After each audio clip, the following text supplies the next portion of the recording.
Greetings and salutations, viewers and listeners. Welcome to episode 104 of Word Ninjas Live. I am your regular host and instigator of creative productivity, Charles. And joining me tonight are my co-hosts, Will. Hello. Justin, with an actual working lower third. Yeah, I don't know if it's Windows 10 or the new Google, but it seems to be working twice in a row now. And Calvin. Hello, everybody. Now, two of us have managed to survive yet another convention. Somehow. Not quite sure. Not quite sure how, but rather glad that we did. All I know is that my body has not quite recovered yet. Yeah, I don't know what the driving equivalent of jet lag is, but I still have it. Especially because I went basically straight to work after returning. Literally.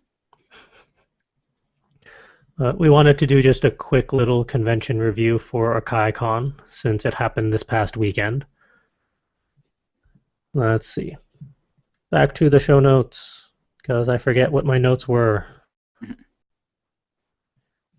There was a lot of great things about AkaiCon. We got to meet up with a fair portion of the Fairy Tale podcast crew and a decent portion of the OTP manga crew as well, which was ridiculous.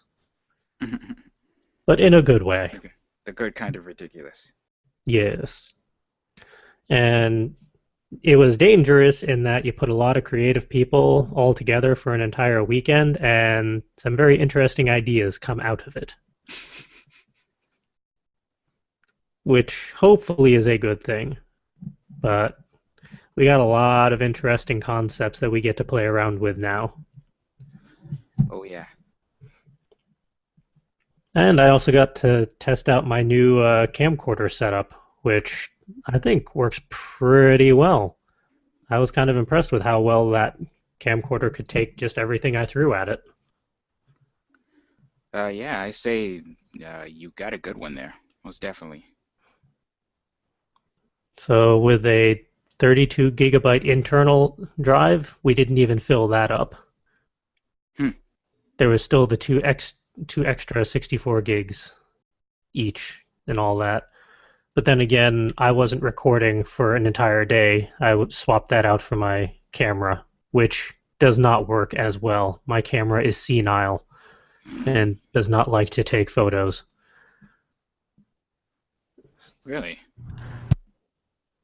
Well, a majority of the photos either it couldn't get the shutter speed figured out properly for some reason, or if there was any window within the shot, it completely overpowered everything else in the photo. Like, I have shots of Calvin doing his audio tech magic, but he is just a black shadow outline against a heavenly white window. Yeah, that's the fun part of DSLR cameras. Unless you go manual, any sort of automatic settings that the camera tries to use to compensate for, like, basically a very sunny window or any sort of sunny background, it's gonna overcompensate and underexpose. Yeah, and I didn't really have the patience to go manual with that at the time, but I might have to in the future because I'm not getting a new DSLR anytime soon. But it's definitely worth learning the manual settings. Manual is your friend. Well, I'm used to my SLR, which is all manual, so won't be too much of a shift. Yeah, you should have it down pat in that case. And one of the biggest things for this convention was getting there and back, because flight is not exactly reliable, or at least it has not been in my experience every single time I've tried to do a convention down in Atlanta or Tennessee or anywhere down that way. So Yeah, that was an adventure, a 1,947-mile adventure across 6 or 7 states. I was think at last count it was seven. Let's see. Connecticut, New York, New Jersey, Pennsylvania, West Virginia, Virginia, and Tennessee. And we might have peeked into Maryland for a short bit. I'm not quite sure. With a possibility of eight. Hmm. Good grief. But as far as conventions go, I thought it was a lot of fun, and they had a lot of good content, a lot of fun vendors. The communications were a bit spazzy here and there, at least from our end, or at least from my end. I'm not going to speak for Calvin, but it looks like a majority of our complicated concerns are going to be easily addressed for next year based off of who's going to be coordinating a lot of things. So Hmm. I'm not too worried about it. And we've learned how to adapt and just roll with things as it is. So,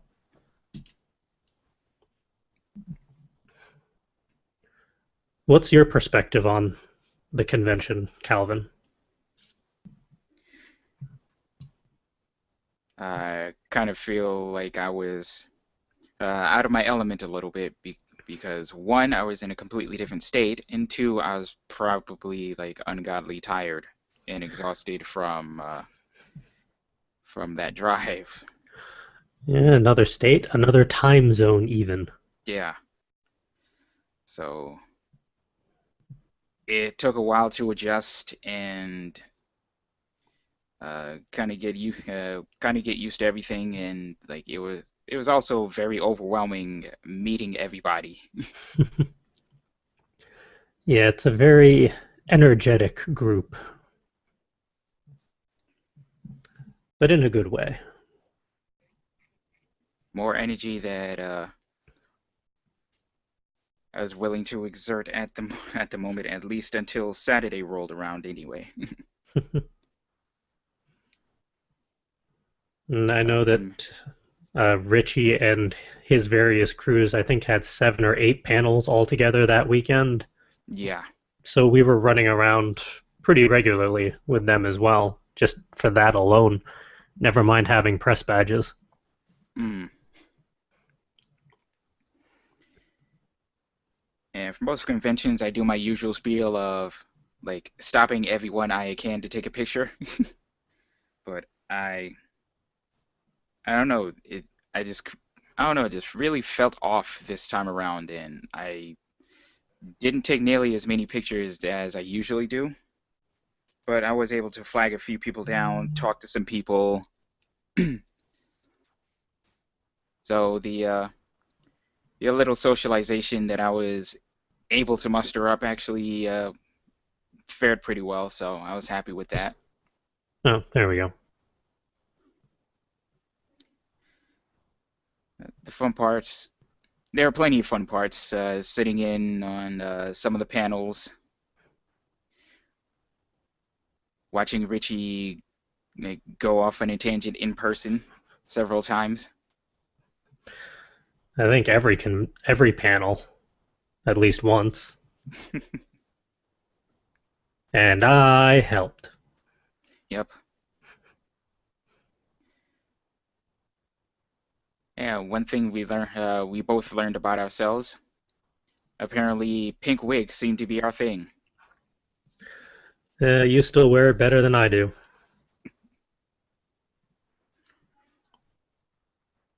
Uh, only by a small margin.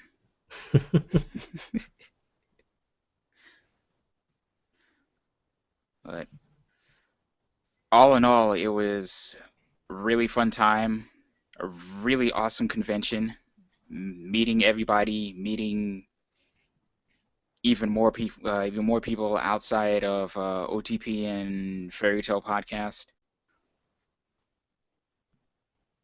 getting some fresh air for once.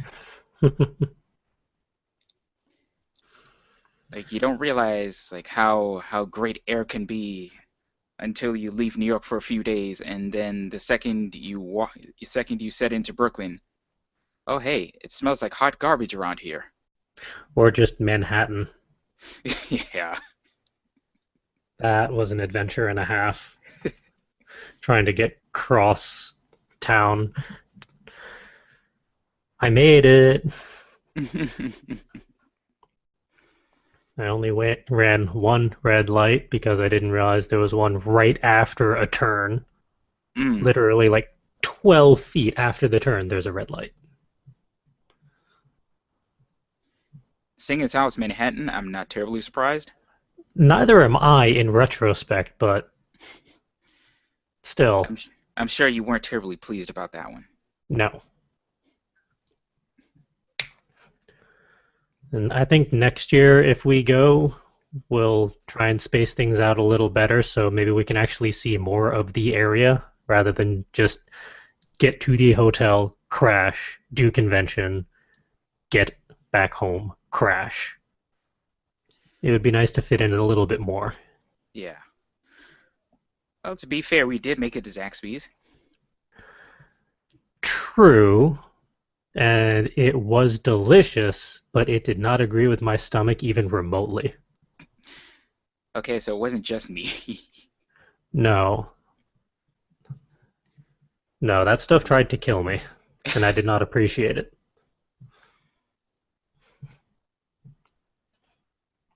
But it was tasty. I just wouldn't necessarily want to do it again. For the uninitiated, Zaxby's is a fast food chain in the southern states where their main claim to fame is the various forms that they cook chicken, and only chicken. They do no other meat but chicken. And it was very good chicken. I kind of figured my stomach was not agreeing. My stomach wasn't happy because of everything I ate. Also, we'd been doing a convention diet for like 3 days, so that was probably catching up to us. Ah, yeah, that's true too.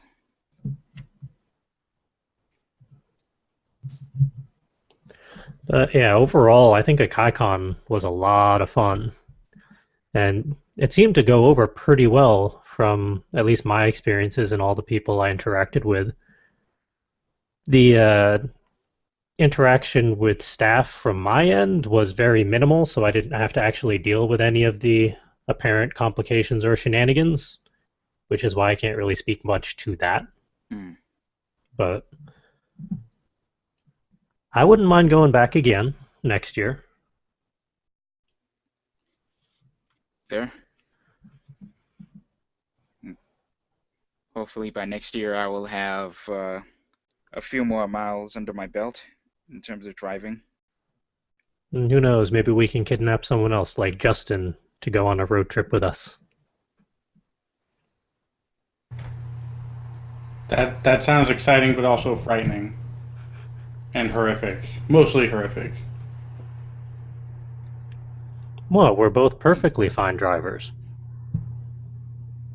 I'm a good driver. I'm not. It's not that part I'm worried about. Just drop me a 5-hour energy, and I'll take the night shift. Just put me in the back, because I'll be sleeping the rest of the trip if I do that. What's funny is I actually took the night shift. Night shifts after the graveyard shift actually wasn't bad. Yeah, No, Actually, if you're not tired and kind slipping off the road, it's actually pretty fine. no, that wasn't my issue. I'm like I do the graveyard shift just on a regular basis, but the hard part was the several hours of torrential downpours on the way to Tennessee and back. and back. Going back wasn't so bad. It was the downpour only hit toward the end, Yeah, but because that was my turn. but you missed the downpour. I caught the whole thing, Fair enough. both ways. You got no rain. Zero rain whatsoever. I don't know if there was just this one rain cloud just hovering around Virginia that was like waiting for people to pass through 81, but it definitely got me. It got me good. Jesus. Well, hopefully it won't be there next year. We shall see. But yeah, overall, I would highly recommend AkaiCon. It was a lot of fun. As would I. And now onwards to our talkie point. I think I'm just going to turn my phone off in the future because I literally made sure that I turned it to silent so that it would not vibrate, it would not make noise, it would not respond to anything. But Google likes to ignore that for some reason, which is incredibly frustrating, I'm sure, for everyone, including the audio editor. I was at a large company meeting with a client, and their customer was also there. Oh, that's I can fix that. Speaking of noises. And I put my phone on silent. I said, no interruptions, silent. Apparently, apps on your phone ignore that setting because Pandora somehow got turned on in my pocket and started playing music while I was presenting to a very large international company. And it was not great. It was not well received. Actually, it was well received. It was very embarrassing, but they had a good time with it, and they made fun of me for the rest of the day. And I will go address that sound. I'll be back. All right. While Justin does that, let's migrate to the talkie point for this week. Now, we're still kind of dialing in a bit as to just how the format for our show is going. The little convention review is kind of a one-off thing whenever we have a convention, but our talkie points, I think we are going to dial back down to just one per week going forward, or at least for a little while. We'll see how it goes. We're still experimenting, but I know Calvin and I were talking about it for a good while on our excursions, and we feel like talking in greater detail about one topic is going to be more fun for everyone, both us and listeners, rather than trying to cover multiple topics and just kind of scattershotting everything. So we're going to try this new format out and really do one topic for a while. And the topic for this week is basically, what is steampunk? And just where is the line between all the various punks that are out there now? And we did some digging, and I know I've heard of steampunk, and I know that there was a cyberpunk at one point, or there still is, but apparently steampunk kind of originated from cyberpunk, along with all the other punk. Cyberpunk was kind of the grandfather punk of all literary genres, or literary punk genres anyway. And the deeper I dove, at least for me, the more ridiculous the whole punk subgenre classes started becoming. There is a punk. Basically, you can just tack anything on before punk, and hey, that's a new subgenre. It's basically, I see it as a new way of classifying a lot of fantasy stories. It's a new way of kind of divvying them up, or a different way, not a new way, because they have steampunk, cyberpunk, nanopunk, dieselpunk, coal punk, silk punk, which I'm still very intrigued by. There's bronze punk, which apparently the movie 300 is considered part of. There is stone punk, so think of like The Land Before Time, stuff like that. It really seems to boil down to a level of technology or some sort of cultural aesthetic. That is your focus, and then you toss punk after it. At least from what I've seen. I was kind of feeling the same way when I was reading this, like, oh great, someone took, I was going to say steampunk, but cyberpunk was first, and kind of ran with it, and at first it's like, oh yes, cyberpunk, steampunk, it's okay, but now everything is punk. But as I was reading it, I was like, well, I guess it's not like in there it says the Flintstones are stone punk, which might be pushing it a little bit. I can Um, I can see that. I can see that one actually. it works because it's like the Stone Age, but with a lot of modern ideas about Mm. bureaucracy and government and stuff like that. So it's a melding. It's like modern day, but technology stayed in the Stone Age, but other concepts advanced to modern. Mm. And that's, I think, kind of what they're getting at with the punk genre is where you take a level of technology or aesthetic and then apply it to modern that's not modern and then apply it to modern day rules or kind of break the rules like steampunk. All the steampunk machines are way more advanced than anything we actually had when steam powered technology was a thing, despite what movies like Wild Wild West would have us believe. Wait, you mean that wasn't a historical documentary?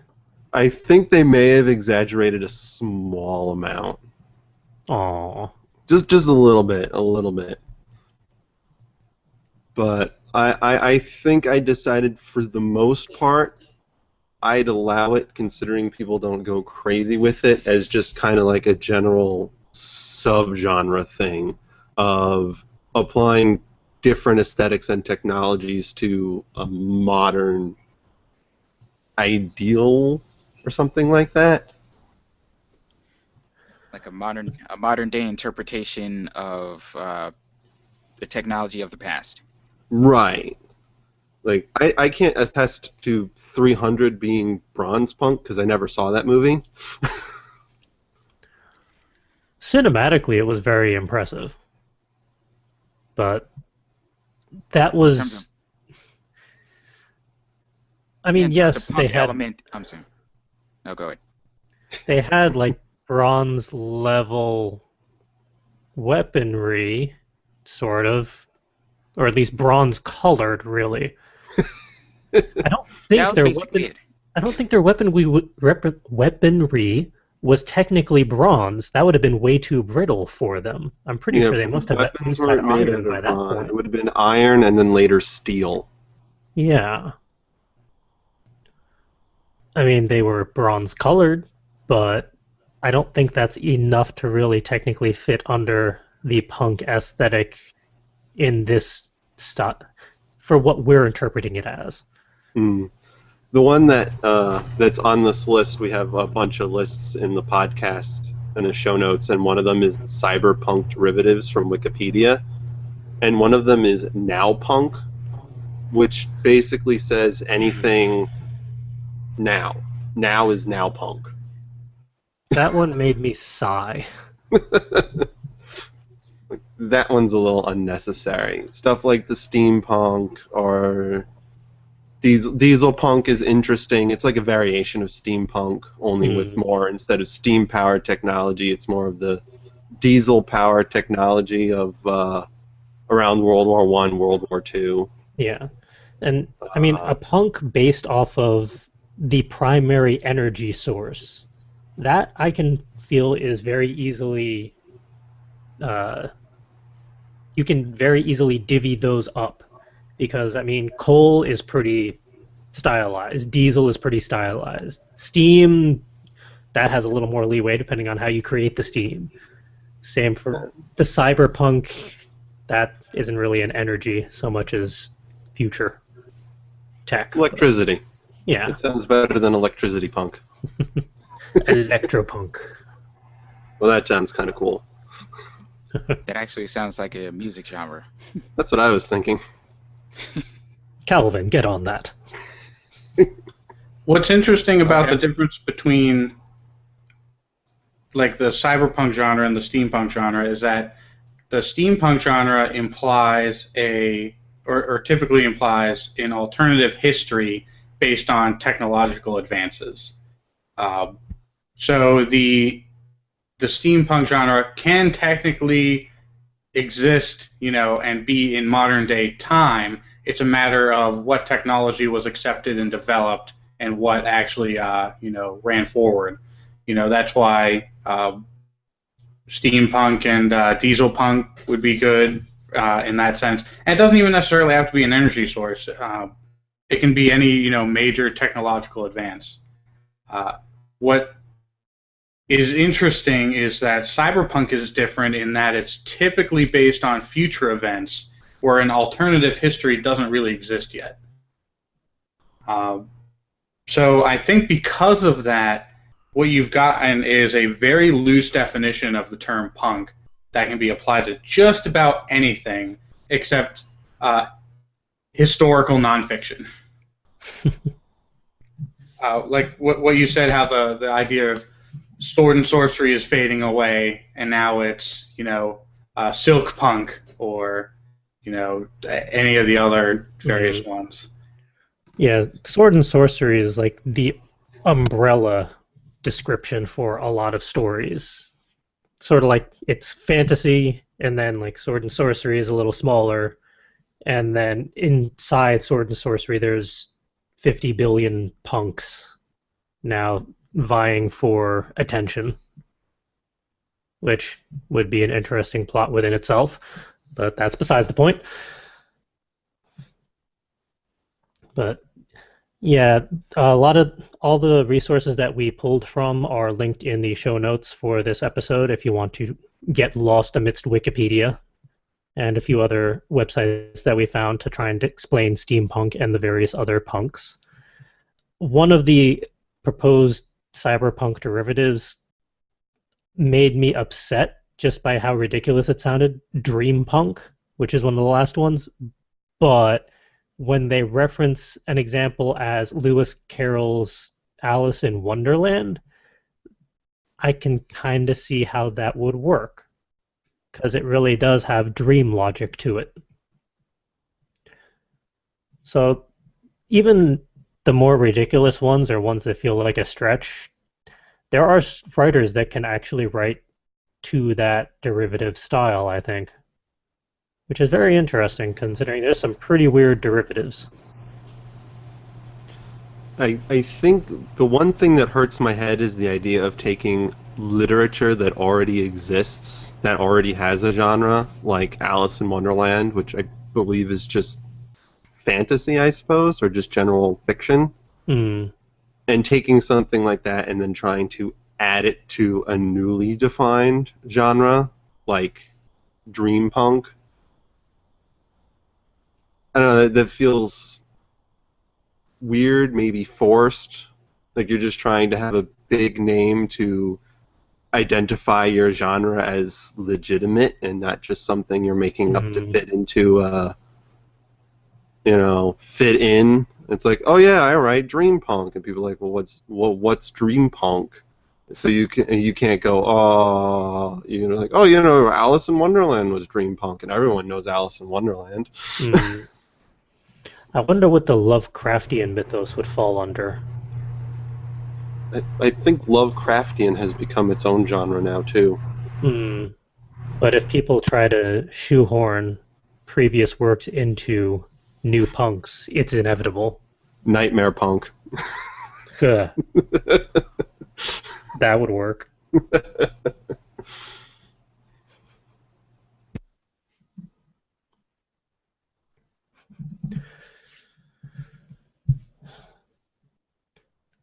So, amidst all the various punks that are out there in literary style, what are some books or movies or just media in general that the crew has consumed that would fall under one of these punks? I mean, the ones that mainly came to my mind were Devin Monk's Age of Steam series, which is steampunk, and I'm about 3/4 of the way through A Midsummer's Night Steampunk, which was from one of the Humble Bundles from a while ago, which is steampunk and has a lot of clockwork style focus to it, which is pretty cool. And it seems to generally be classified as cyberpunk, but the graphic novel series Transmetropolitan is fantastic, and people should read it. But those are the main ones that came to mind for me, at least, amidst all the ridiculous things that I've read, because a lot of it I still feel falls under sword and sorcery, because that is the primary powers in those stories. Usually more sorcery than sword. How about other people's? I couldn't even think of anything I've read that I would classify as any kind of punk. I've read a lot of stuff, but none of it I feel fits into those genres. Like, I've read all of R.A. Salvatore's The Legacy of Drizzt, I would put and that under sword and sorcery as well. yeah, it's sword and sorcery or fantasy, if that's what you want to call it. I know I saw on that list an elf punk, but Yep. even that description said, like, mythical creatures in a modern day setting. Like, what if elves and dwarves existed in New York City right now? Mm, Where this is elves and dwarves living in a fantastic world that doesn't exist with no modern amenities at all. And I don't even think they have indoor plumbing. Someday. The elves might have it figured out. Maybe the gnomes. Gnomes. I couldn't think of any. Like, I've read some of Michael Crichton's stuff. I wouldn't classify like Jurassic Park or the Andromeda Strain or anything like that. That's not a punk at all. Interesting, but it's just science fiction. I'm sure people would want to toss a Dino Punk sticker on it if they could. But it's just science fiction. Mm. And I've read a lot of things. I read an older the Tripod trilogy, which some people might try to classify it as something, but I don't really. Maybe that might be the closest thing to a punk. That one was weird. The basic plot is that, for those who aren't familiar with it, aliens have taken over the world a long time ago, and in order to keep humans under control, they've reverted human technology back to kind of I think the most advanced technology humans were allowed to have were wind-up clocks and watches. Hmm. So no electricity, no battery power, nothing like that. Just to kind of keep people in line. Oh, and brainwashing. Brainwashing works really well at keeping people docile and in line. They did that too. It's a good little series. I think it was a young adult series. But yeah, nothing literary-wise. I had some other forms of media that I think fit into punk. Some of these were even listed in some of those lists. People who have been watching our Game Break series know I've been playing BioShock. That kind of fit into the deco punk, which is kind of like diesel punk, but more of like the art aesthetic. Because like diesel punk is nitty and gritty and dirty and diesel engines and all that, and deco punk is more of the same time period, but the art behind it, the neon lights and the smooth lines and the clean look of the 1950s and whatnot. I don't know. Rapture's gotten pretty grungy.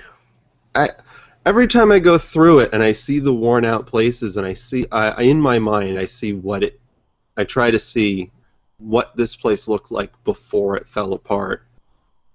And it looked, like in my head I see that it looked pretty nice before it fell apart.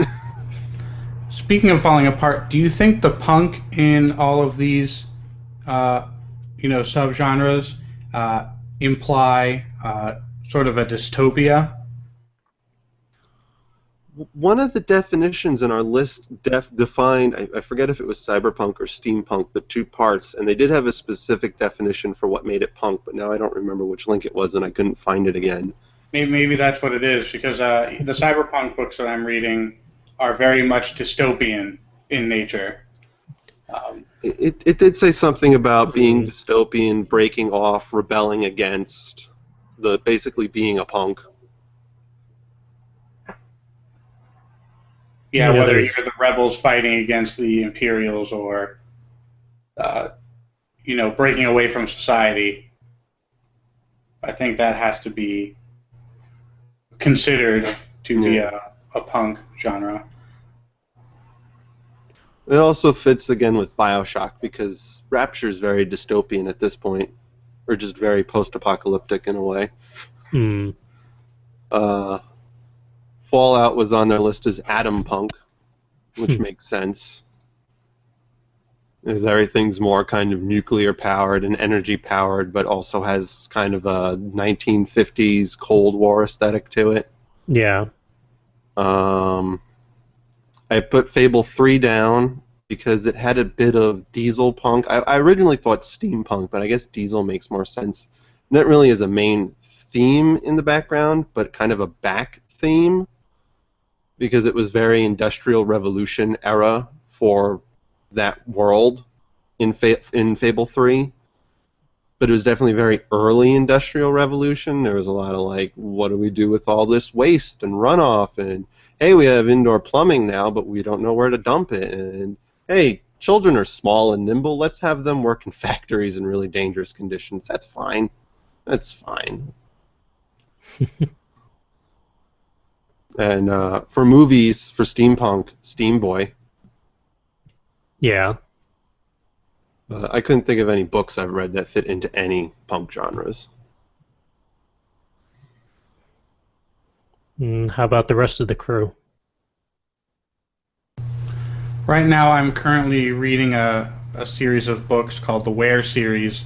I'm currently reading Software, with the sequel being Wetware, which I hope doesn't imply what I think it implies. And I consider those classic pulp cyberpunk. So they're extremely old when cyberpunk was just starting to be a thing, and I consider them pulp because they're extremely short and very interesting. They don't have any boundaries, and nothing's off limits with these books. Violence and sexual and everything, it's all in there. So about what we expected when we saw those on the shelf? Yes, they are exactly as advertised, and they're actually very fun. And I'm looking forward to finishing Software and starting to read Wetware. Another series that I would consider punk in nature would be the Dark Tower series.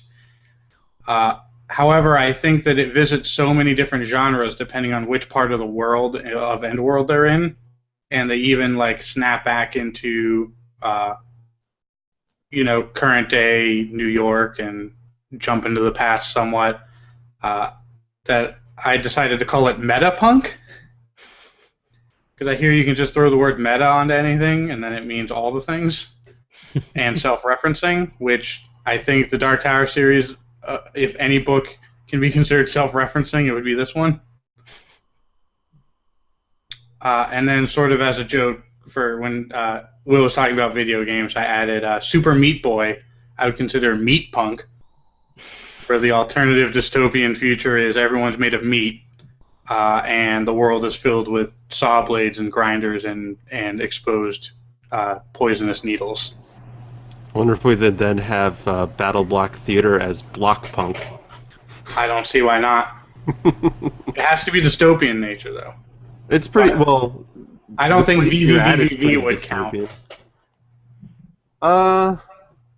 Yeah. He's just trapped on a ship or something. Trapped on a it's ship kind of that like broke weird apart. interdimensional.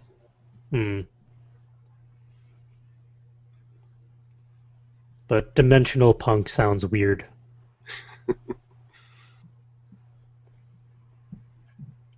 The TV show Sliders would have been dimensional punk.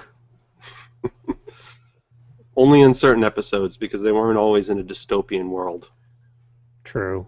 Just most of the time. So with that thinking, would Infinity's Light technically fall under dimensional punk? Depends on how dystopian it gets.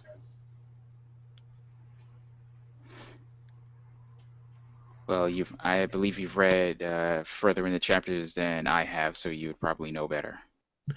Yeah, I'm up to current. So many questions. It hasn't really gone dystopian yet, but I can foresee that it could. It has the potential to, depending on just how certain plot points play out. But they're still pretty early on in the character growth stages. Okay, fair enough. And I know that in the car we joked that Ash and Sky may end up being cross genre punk because we have silk punk level technology, we have steampunk level technology. There was coal punk level technology, but that's kind of burnt out because they ran out of coal. I was gonna say powder punk is probably gunpowder age, starting into the explosive stuff. Hmm. That might have a lot of overlap with silk punk though, probably. Yeah.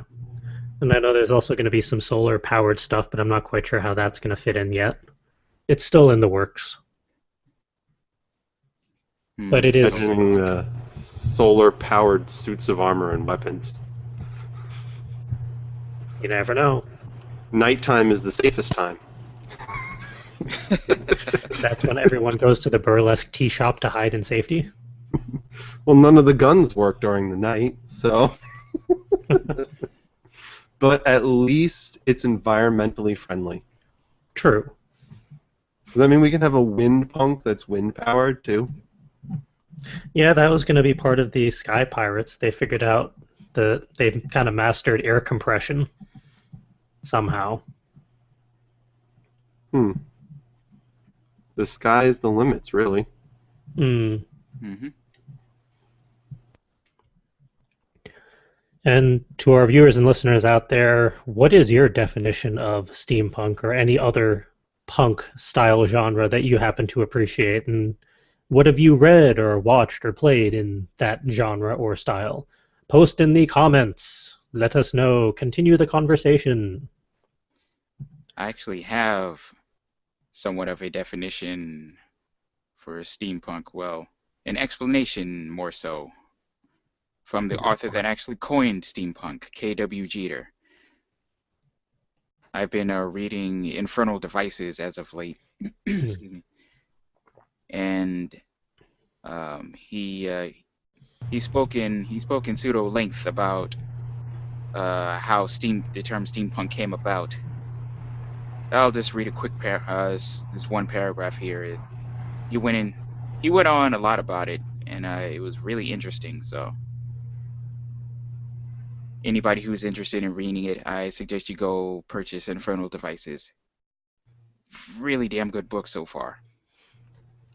But here we go.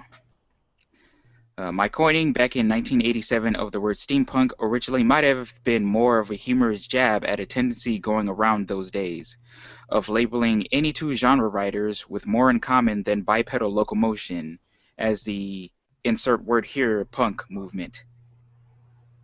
But if it assumed some sort of life after that, or at least clawed itself up from whatever grave in which old jokes are laid to rest, well, it could have been worse, lexicographically.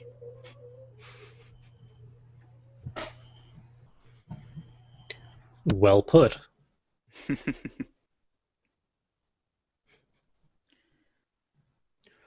He goes into steampunk a lot more, and the sudden rise, like the surprising rise of it, and reasons behind how it started becoming so popular, which had more to do with Hollywood and less about authors. But still, very interesting read nonetheless. Cool. As an aside, before we move forward, I went on sort of a Wikipedia tangent quest during the segment, and I found a few things. One, and this I think I knew already, the Jurassic Park series is considered a techno-thriller, which combines aspects of thriller novels like most Michael Crichton, and there were a couple other examples. Tom Clancy, combining, technology and the thriller genre. And I don't know if I necessarily agree with all of that, but the end of this chain of Wikipedia links I kept clicking on over and over again. I don't know if you remember many, many weeks ago I was talking about how I wanted to write a fantasy and horror sort of in the same world. And we were talking about things like The Dark Tower being an example of that, where it combines aspects of fantasy and horror in an interesting way.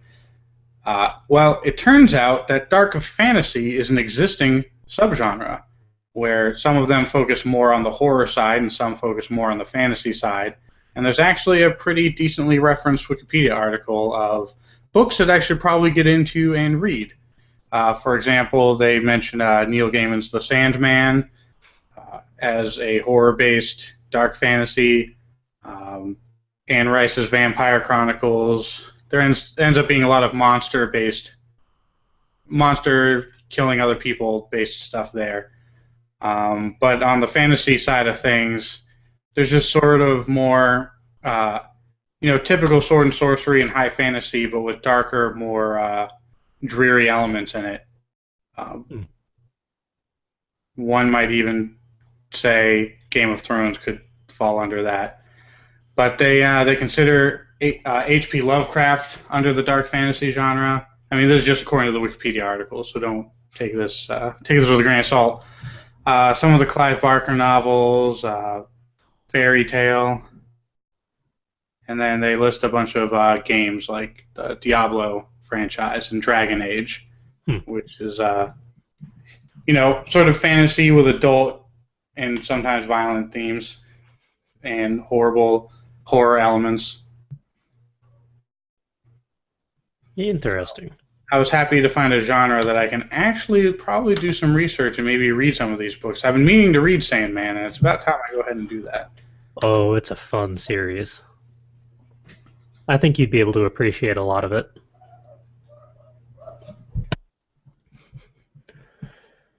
All right. With that, let's move on to the highlights reel for this week. Because there's some interesting things going on that we found. First of which is one of J.R.R. Tolkien's stories is being published this year. And it's an unfinished story, but it's one that has not really previously been published to the public. Because he was a writing machine. He has so many stories and drafts and concepts and little things that he was working on that we've just never seen. But it looks like the story of Kullervo is going to be released in the fall of this year. So if you're a fan of Tolkien, beyond just The Hobbit and Lord of the Rings, this might be of interest for you. I know I appreciate a fair portion of Tolkien, but there are certain stories that I just cannot get through, like the Silmarillion. I have tried several times, just can't get through it for one reason or another.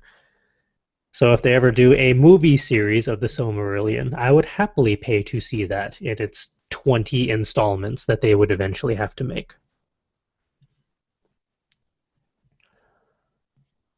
Let's see, this comes out October 27th, so just a couple months away. And there's new story bundles and book bundles out this week. Before we move on, yes. Do we know if anyone finished it for him, or did they leave it unfinished? Let's see here. I don't remember it saying anything in this article about that. It does not specify. Also that he wrote this well before the Silmarillion. Yeah, this was apparently a piece that he then used to base a lot of the Silmarillion and other stuff off of. So it's probably going to be a very early style work, a little rough around the edges most likely compared to some of his other pieces. Almost like a jumping board for him. It'll be interesting to read it from that perspective to see how he progressed from this onwards to the Silmarillion and the Hobbit, Lord of the Rings, and the various other unfinished tales and stories that he put together. I remember in the little quote they have there's something about how this would kind of be like akin to the First Age, I think he said. Mm-hmm. So that's pretty interesting. Well, in a few months, we'll be able to check it out and see just what it's all about and how finished and polished it is, or not, depending on how much they poked it. And the Story Bundle has tossed out a new bundle recently, I think today. This one on funny books. So, humor. But kind of weird humor. We got The Devastator Horror by The Devastator. Hopefully that's not their legal name, because that would get very complicated. You get Fight by Sam Spina, Restart Me Up by Leslie Tessina, which is all about Windows 95. You get Horrid Little Stories by David Malky. And those you pay $1 or more, you get those 4 books. If you pay, I believe it's $12 or more, you get the second tier. Yep. $12 or more, you get the second tier, which has Tiny Kitten Teeth by Frank Gibson and Becky Drystad. The Center for Otherworld Science, issues 1 through 3 by Xingyin Kaur. Nobody Can Eat 50 Eggs by Steve Steiner. And Science, Ruining Everything Since 1543 by Zach Weinersmith. One makes me want to read it. Which one? The last 2. Ah. Nobody Can Eat 50 Eggs and Science Ruining Everything Since 1543. Yeah, well, the last one is just a lot of science-related strips from SMBC. So It could still be entertaining. Gotta love Saturday morning breakfast cereal. Always a fun time. And Humble Bundle just released a new one as well, which I kind of really sort of want, because it is all about the Dungeons and the Dragons.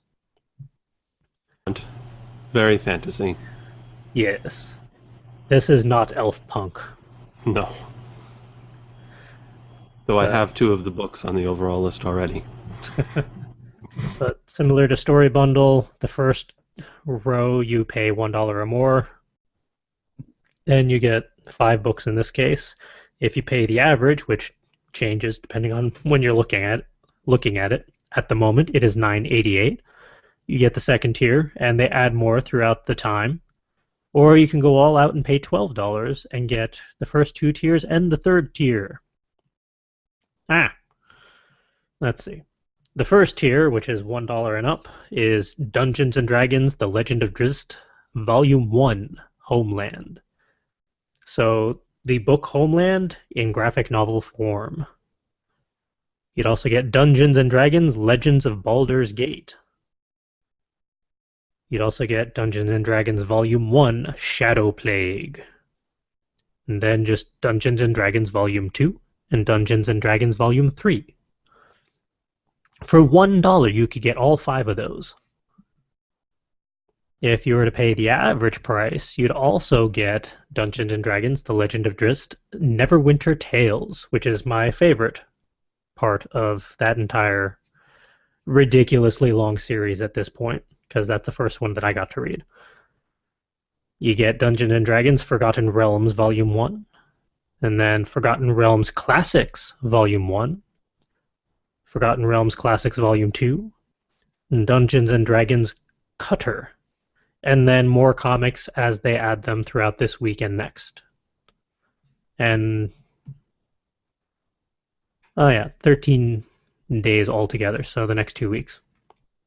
If you were to go all out and pay $12 or more, you would get all of those books plus The Legend of Drizzt Volume 2, Exile, and then Dungeons and Dragons Classics Volume 1, Volume 2, Volume 3, and Volume 4, and Forgotten Realms Classics Volume 3 and Forgotten Realms Classics Volume 4. That is a lot of Dungeons and Dragons for $12. Having read most of the Legacy of Drizzt, the Dungeons and Dragons Cutter also really interests me because it's technically a spin-off of one of the novels. Nice. Well, I flipped through this list earlier, but I missed that it was called Cutter, but I recognized the name immediately as the nickname for a very powerful and dangerous sword in the series. So yeah, if you're a Dungeons and Dragons fan or Legend of Drizzt, this might be for you. You have 2 whole weeks as of this recording to check it out. I might get this one, because for $12, that's pretty good for that much content. Plus whatever else they toss in before the end. Next up is a GoFundMe fundraiser for a screen printing workshop that focuses on literary t-shirts.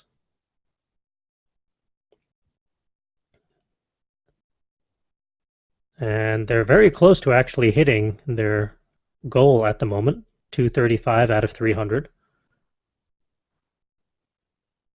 But as per most fundraisers, they have various donation levels, depending on how much you'd like to donate. If you are interested in helping out with their screen printed t-shirts of literary amusement, I wouldn't mind the Raven one, because I do like me some Edgar Allan Poe.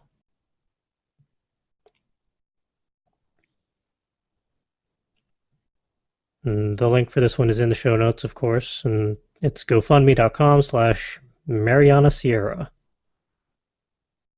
And the last one is also a fundraiser. This one is a little farther away from their goal, but they also have 51 days to go. But OTP Manga's fundraiser.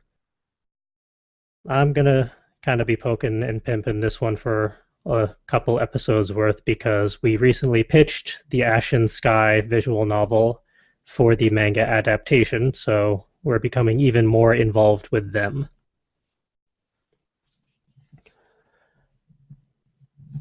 So if you're interested in manga that is also adapted for dubs and has a ridiculously good soundtrack behind it thanks to Calvin, and they're doing everything possible to make it a really cool experience. And as their proofreader, I'm going to have a lot of fun reading all those stories. Hopefully without too many cliffhangers after every single chapter, because I want to know more. And that one's over on Indiegogo, and the links for all of these in the show notes under the highlights reel section for episode 104.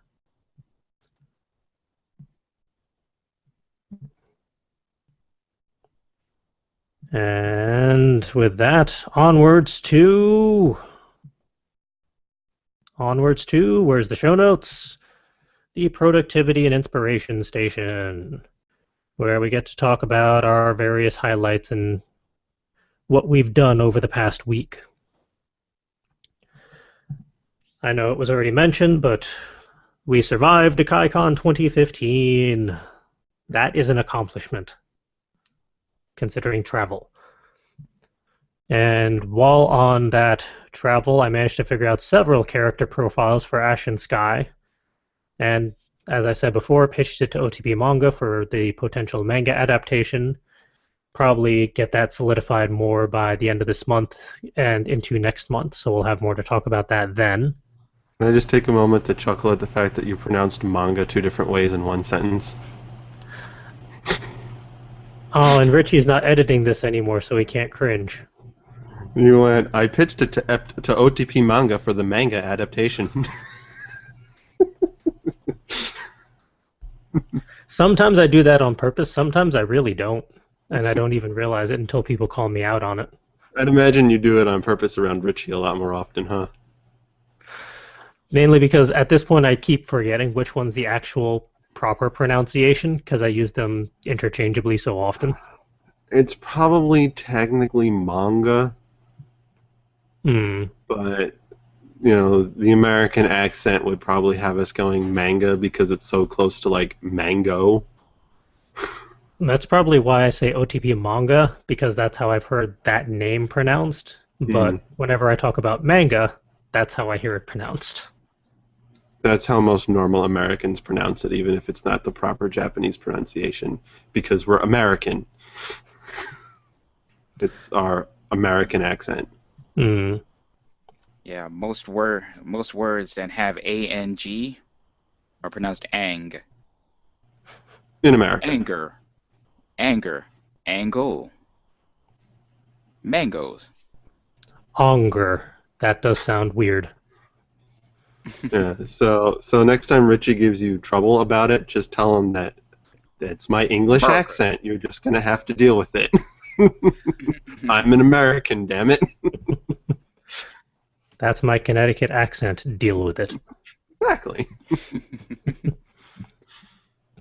And also during the weekend, I actually, with thanks to Calvin and some of the guests that we met there, figured out some ideas for how we can evolve our panels in the future, including how we could gamify the Literotica panel, which I think would be a lot of fun. More about this. Yeah. And also evolving the plot in 60 minutes workshop into something that we can actually fit in an hour, because we say it's plot in 60 minutes, but it takes us an hour and a half with intros, outros, interstitials, and stuff like that. And also a new series called Lightning and Thunder, which we have an audio recording from the drive explaining how that's going to work. We're going to go into more detail about that on a future episode once we have that a little more solidified and figured out. But it would be an informational 5 to 10 minute animated series that we have to play with in the future. And we also recently got to interview the fabulous people over at Inconceivable. We were not able to do a video recording, so we didn't live stream it or anything, but we do have the audio recording, and we're pushing to get that on the iTunes feed for the NSFWN episode for this month. So it's been a very interesting week, all things considered. What has Will been up to since last week? I've been pretty busy. For one thing, I've been writing more, which, since I had to take almost a month off from writing because of real-life shenanigans, I'm thankful for. Also working out a new method to improve writing productivity that mostly involves getting away from my damn computer. In the past I've said that one of the methods I used for writing would be to put on like a Let's Play series of one of the Let's Players I like. Just let that play in the background while writing, and in the past that has worked, but right now it's not. I don't know if it's because I'm watching a different Let's Player that's maybe more distracting. I'm not sure, but getting away from the computer is helping. Sitting down on the couch and just watching a movie I've seen already and don't have to pay 100% attention to is helping, because it's giving me background noise, and I can look up and watch it if I need to think, but I don't need to pay attention to it because I already know what happens.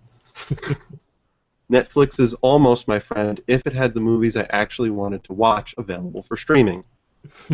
That and the search feature on the Wii U version of the Netflix app doesn't work. Well, that's no good. I searched for an actor's name.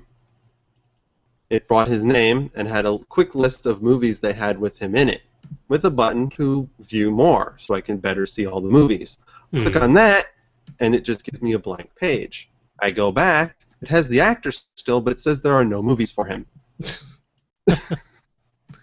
Okay. Also, it said they had National Treasure, but if I search for Nicolas Cage, National Treasure doesn't come up. Huh. So, I've heard it's just the Wii U's app that the search doesn't 100% work for. Like if you're on a PC or the Xbox or something, it works. It's just the Wii U version. which is, of course, what I was streaming on, but fine. Hmm. But either way, I'm getting more writing done. I'm working pretty well on the rough draft of a short story I'm working on. Yay. Also, more game break. Part 2 of Bioshock 2 should have gone up yesterday. Yep. Okay, so it went up yesterday.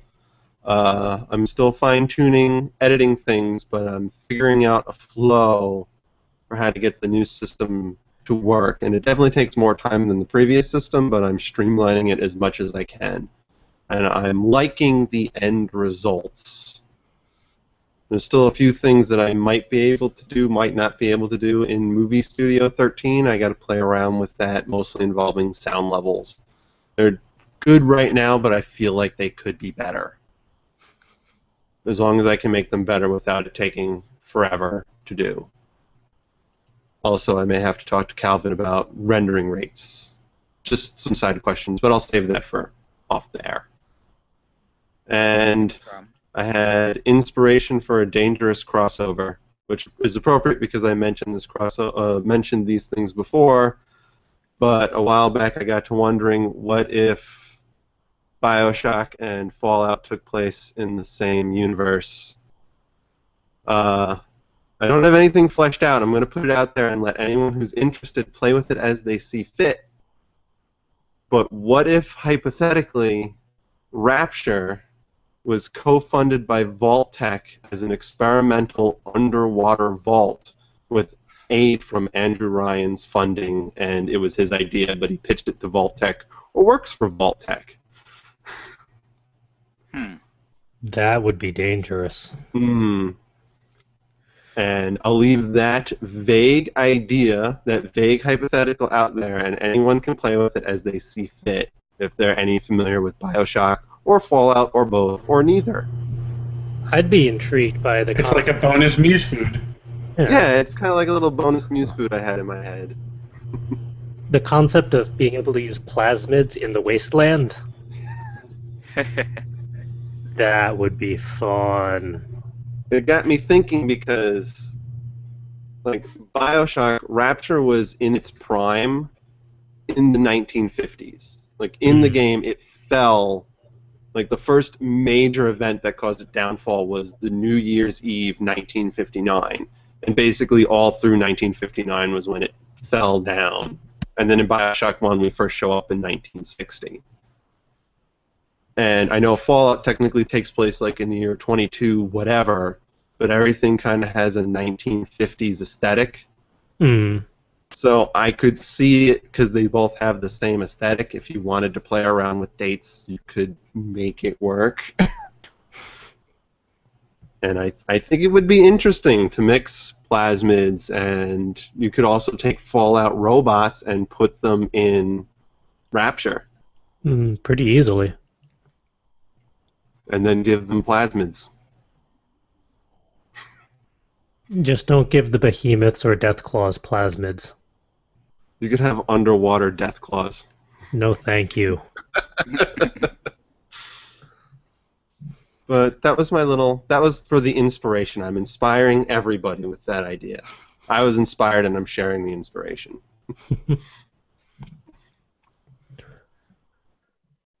What has Justin been up to since last week? Not a ton this weekend, which is usually my productivity time and fun time for inspiration. I actually went to a friend's house and chilled out. A friend of mine from college, who some of you probably know who I'm talking about. And it was good to relax again. But I'm now back on my A game at work, which is good because I need to be, because there's currently 14 concurrent projects and then we only have 10 people on staff. So that makes things interesting. Sounds like Inspire the Muse levels of work. Yeah, that's true. Except if we don't get something done, we just lose out on opportunity. We don't get somebody yelling at us and suing us. Generally. So far. And I've also set up a recurring schedule for weekdays. So I was reading something about keeping all of your productivity and all your things to do during the weekday and actually taking time on the weekend to chill out and decompress. You know, a lot of the times what I do is when I come home from work, that's my decompression time, and then I try to catch up on the weekend, and then I don't actually have any fun on the weekends. And the decompression that I do on weeknights aren't really fun. It's more me watching TV or playing a video game, which, if I'm not recording a game break for said video game, is not very useful or productive. So I've sort of set up a recurring schedule of what I plan to do during the week and leaving the weekend totally open for fun stuff. It's important to keep a flexible schedule if you're going to make a schedule. Case in point, every day this week the schedule has been ruined in one way or another, as most schedules are. And it's just important to, keep the thought in your head that your schedule is sort of a boilerplate for what you want to do, and that things come up and they're going to interrupt your schedule, and that's okay. And just pick it up where you leave off once you're done with that thing. For example, I have a thing where I run every day in the morning at a certain time at work. One day it literally was raining all day, so I couldn't go. And then today I was going to do it, except I had an all-day meeting at work, which kind of throws off my game of be at work for 12 hours but have 3-hour-long breaks where I can get stuff done. So that got messed up. And then, yesterday was supposed to be an exercise thing, but we ended up doing a bonus not suitable for Word Ninja's podcast. That was really good. So I'm glad that I skipped out on exercising and did this. But the key is don't let this discourage me for the next day, or the next 6 hours even. So in the my morning might have been ruined schedule-wise, but I can still pick it up in the afternoon. And the overall goal is to be very productive during the week and actually taking vegetation time on the weekend. I'll be interested to see how that format works for you, because that's kind of what I've gotten into. I push everything, or I try to do as much as I can during the weekdays so that my weekend I can kind of go MIA. And it seems to have I feel like worked my the last few months. decompression. Yeah, I feel like my decompression during the weekday every day has been kind of worthless. So I'll be interested to see if making the switch actually makes a difference. I probably won't be able to report back on it until September, because in August I have a bachelor party and a rehearsal dinner and a wedding. And a convention. All on Fridays. And a convention. Well, that was just on Fridays. And then I have a convention coming up right after that. So I'm not really going to have any veg time in August, it turns out. But September seems to be wide open for vegetation. And my wife will be back, so I'm sure we'll be able to vegetate together. No, there's still Hartford Comic Con in September. Yeah, well, at least I get the other weekends. True. And then that's the last convention for the year. At least for us.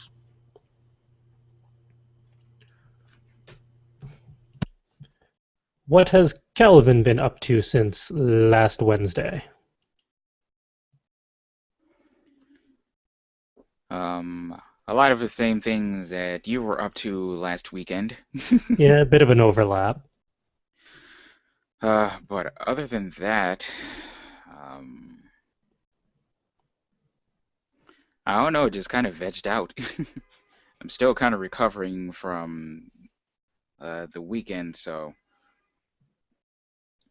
trying to get my mind and my body back together, and work is not really helping because I've been having to stay an extra hour and a half at work at least every day this week. It's trying to get projects and annoyances out of the way. So besides work stuff, I really haven't gotten any creative endeavors or any sort of major me time going. There hasn't really been time for that. It really hasn't. I know on Monday I actually was able to get the day off, so I was able to take a quick nap, but I still spent a majority of the day being busy. Mm. And then yesterday was the interview right after work. There has been no downtime.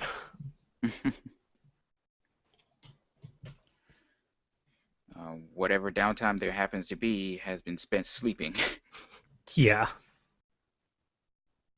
or just passing out in place because that's happened too. So, next week will be another week. Yes. But this weekend was enough productivity for like 2 weeks, just from that drive alone. Yeah, it definitely averages out. Like, it took a lot out of me. Like, I can't even fathom how you're feeling.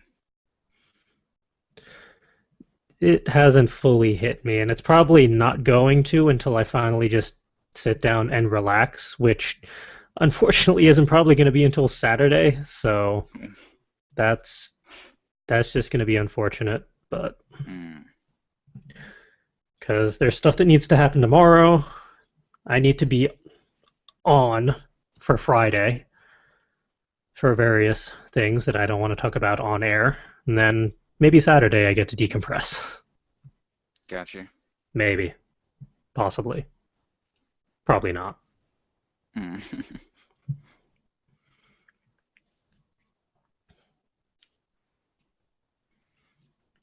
And to our viewers and listeners, post in the comments, what have you been up to this past week? How have you been in your creative endeavors? And have you been to conventions? Have you traveled across time zones and whatnot recently? What have you been up to? Continue the conversations.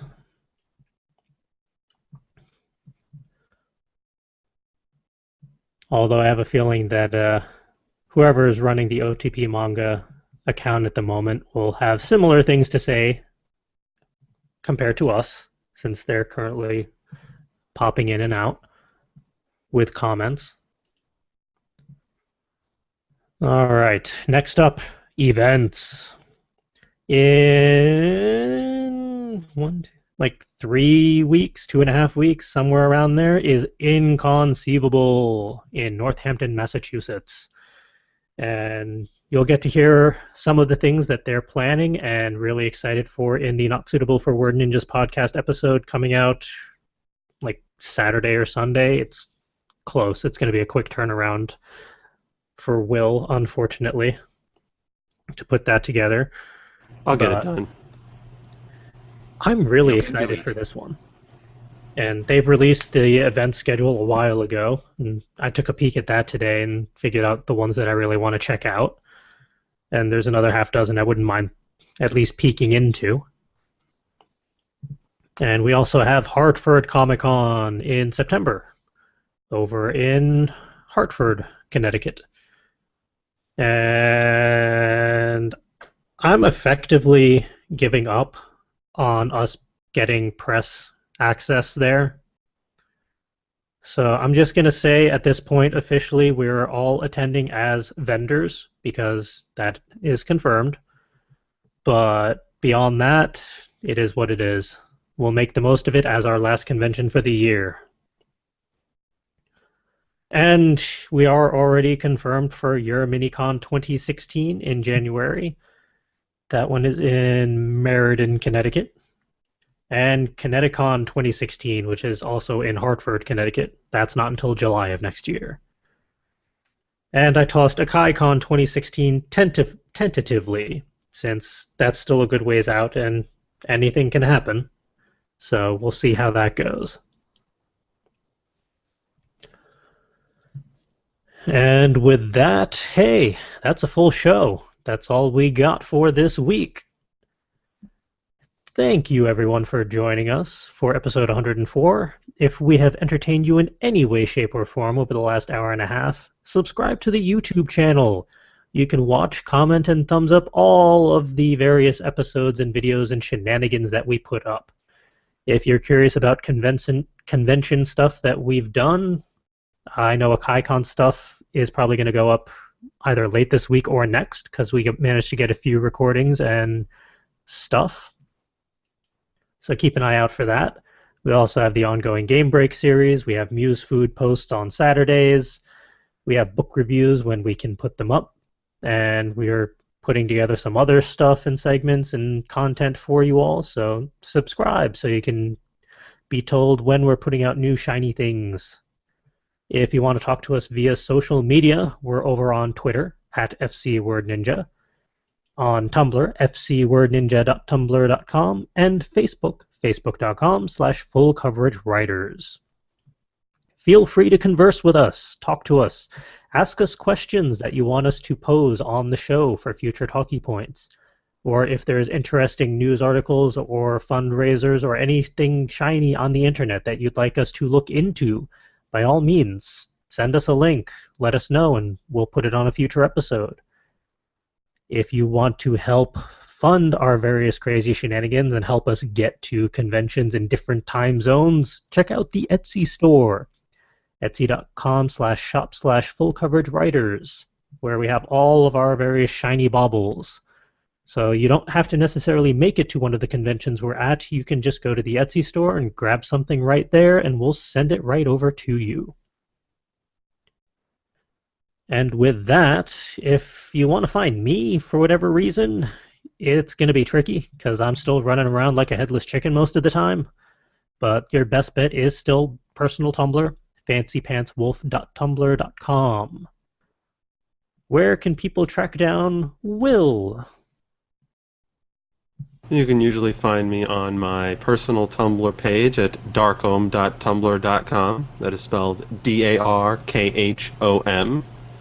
You can check out any work on my writings for My Roommate's a Stripper at myroommatesastripper.tumblr.com.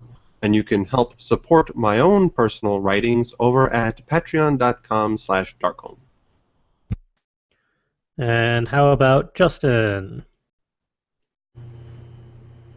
You can find me and all of my things at mechanicaljustin.com. And how about Calvin? I think Tumblr and Instagram are the best ways to find me at the moment. Tumblr is instacal.tumblr.com, and Instagram is ccwii. Yes, that. And with that, thank you all for joining us for episode 104 of Word Ninjas Live. Come back next Wednesday for episode 105, where who knows what we'll be talking about and getting into. But until then, go be creative. Go have some fun so we can talk about it next week. Yes. That's the plan. See ya, everyone. Bye. Little bit because one, I was in a completely different state, and two, I was probably like ungodly tired and exhausted from that drive. Yeah, another state, another time zone even. Yeah. So it took a while to adjust and kind of get used to everything, and like it was also very overwhelming meeting everybody. Yeah, it's a very energetic group, but in a good way. More energy that I was willing to exert at the moment, at least until Saturday rolled around anyway. And I know that Richie and his various crews, I think, had 7 or 8 panels altogether that weekend. Yeah. So we were running around pretty regularly with them as well, just for that alone. Never mind having press badges. Mm. And for most conventions, I do my usual spiel of like stopping everyone I can to take a picture. But I don't know. I don't know. It just really felt off this time around, and I didn't take nearly as many pictures as I usually do. But I was able to flag a few people. Greetings and salutations, viewers and listeners. Welcome to episode 104 of Word Ninjas Live. I am your regular host and instigator of creative productivity, Charles. And joining me tonight are my co-hosts, Will. Hello. Justin, with an actual working lower third. Yeah, I don't know if it's Windows 10 or the new Google, but it seems to be working twice in a row now. And Calvin. Hello, everybody. Now, two of us have managed to survive yet another convention. Somehow. Not quite sure. Not quite sure how, but rather glad that we did. All I know is that my body has not quite recovered yet. Yeah, I don't know what the driving equivalent of jet lag is, but I still have it. Especially because I went basically straight to work after returning. Literally. We wanted to do just a quick little convention review for AkaiCon, since it happened this past weekend. Let's see. Back to the show notes, because I forget what my notes were. There was a lot of great things about AkaiCon. We got to meet up with a fair portion of the Fairy Tale pod. Within the shot, it completely overpowered everything else in the photo. Like, I have shots of Calvin doing his audio tech magic, but he is just a black shadow outline against a heavenly white window. Yeah, that's the fun part of DSLR cameras. Unless you go manual, any sort of automatic settings that the camera tries to use to compensate for, like, basically a very sunny window or any sort of sunny background, it's gonna overcompensate and underexpose. Yeah, and I didn't really have the patience to go manual with that at the time, but I might have to in the future because I'm not getting a new DSLR anytime soon. But it's definitely worth learning the manual settings. Manual is your friend. Well, I'm used to my SLR, which is all manual, so won't be too much of a shift. Yeah, you should have it down pat in that case. And one of the biggest things for this convention was getting there and back, because flight is not exactly reliable, or at least it has not been in my experience every single time I've tried to do a convention down in Atlanta or Tennessee or anywhere down that way. So yeah, that was an adventure, a 1,947-mile adventure across 6 or 7 states. I think at last count it was 7. Let's see. Connecticut, New York, New Jersey, Pennsylvania, West Virginia, Virginia, and Tennessee. And we might have peeked into Maryland for a short bit. I'm not quite sure. With a possibility of 8. Good grief. But as far as conventions go, I thought it was a lot of fun, and they had a lot of good content, a lot of fun vendors.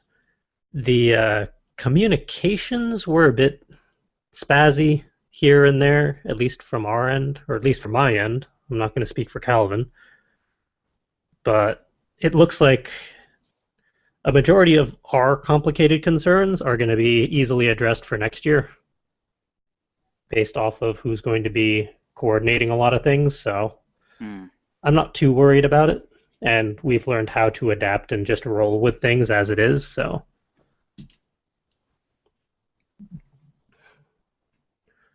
what's your perspective on the convention, Calvin? I kind of feel like I was out of my element a little. Cast crew, and a decent portion of the OTP Mongo crew as well, which was ridiculous, but in a good way. Okay. The good kind of ridiculous. Yes.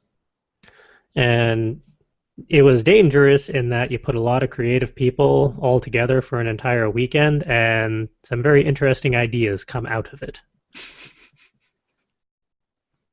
Which hopefully is a good thing.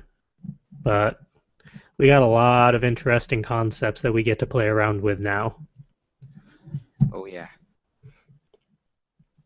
And I also got to test out my new camcorder setup, which I think works pretty well. I was kind of impressed with how well that camcorder could take just everything I threw at it. Yeah, I say you got a good one there, most definitely. So with a 32 gigabyte internal drive, we didn't even fill that up.